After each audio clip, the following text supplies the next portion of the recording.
on the broader economic picture. We've got Andy Schneider, BNP Paribas, U.S. economist. Andy, let's start with the Fed. I mean, we were saying it's been such a busy 24 hours when you look at central banks globally. But the Fed yesterday delivering what was a much more hawkish message, the interest rate hike as expected. But a lot of people looking at the Fed funds rate saying things could get a lot worse here. Yeah, so thanks for having me. And look, I think the main message of the Fed yesterday is they mean business. And I think you saw that in the dots where, the median dot is now looking for 125 basis points more on Fed funds by the end of the year. And then a terminal Fed funds rate at 475 next year with 6 participants looking for even higher at 5.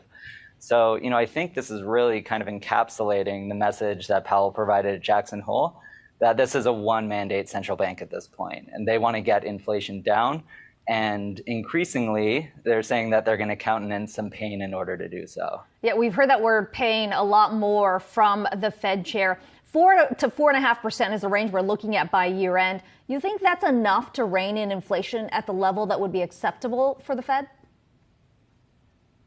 Yeah, so our own forecast, which we did change yesterday, is we do think they're going to get to 4.5% by the end of the year, and they're going to hold there. And I think there's 2 aspects to look at when you're looking at policy. And one is the level of rates. And at 4.5%, you're still, 200 basis points above kind of neutral rates.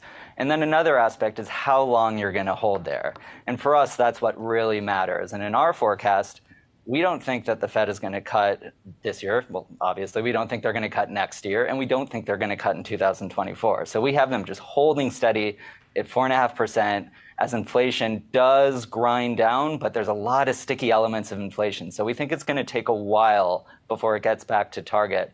So do we think it's enough? Ultimately, but it's going to take them holding at those very restrictive levels for quite a long time. Yeah, let's talk about some of those sticky elements. Obviously, we're keeping a close watch on the labor market, but when you think about inflation, energy has started to pull back just a bit, although there's still a big unknown, especially with what's playing out with Russia and Ukraine. What do you think are the stickiest parts right now when it comes to inflation that you think is going to keep the Fed at bay from cutting rates? Yeah, so you make a good point on energy, and we do want to note that for goods prices and core goods prices, we do think those should ultimately roll. We see very high inventories. We've had a strong dollar. People are shifting their spending from goods to services. So we think that should help. But on those sticky elements, services prices, core services prices, those are really going to be very sticky. And, 2 things come to mind for us. First, shelter prices, which is the biggest component of CPI. The way the BLS calculates that, it's an average. So even as market rents start to come off, it takes a while to filter into the CPI rent and CPI OER. So we think that's going to start to roll maybe next year, but it's going to be, a very gradual downturn. And then the other element that's really sticky is wages. And as long as you have an unemployment rate so low, wage growth still should remain pretty elevated. And we think there's, real kind of headwinds to labor force participation. Quits rate very high, a lot of these kind of churn indicators high, that should keep wages, really elevated. And as long as wages are elevated, that's companies' highest cost. So I think that should keep, a pretty solid floor on the inflation front. Yeah, specifically on the labor market, unemployment rate, as you noted, at 3.7%. The expectation is it is going to rise above 4%. How much higher do you think it goes?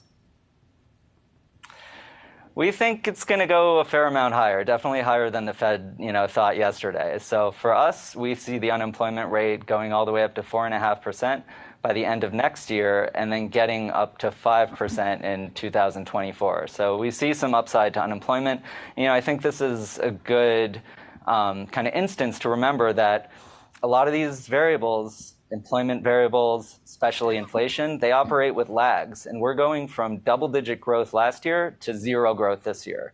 So even though it doesn't feel like it right now, we think that the data is going to start to have a pretty different feel and tenor in the near-term future. And we should start to see that weakening. Okay, well, we'll love to have you back on as we continue to track the data as they come in. Andy Schneider, BNP Paribas, U.S. economist. Appreciate your time today.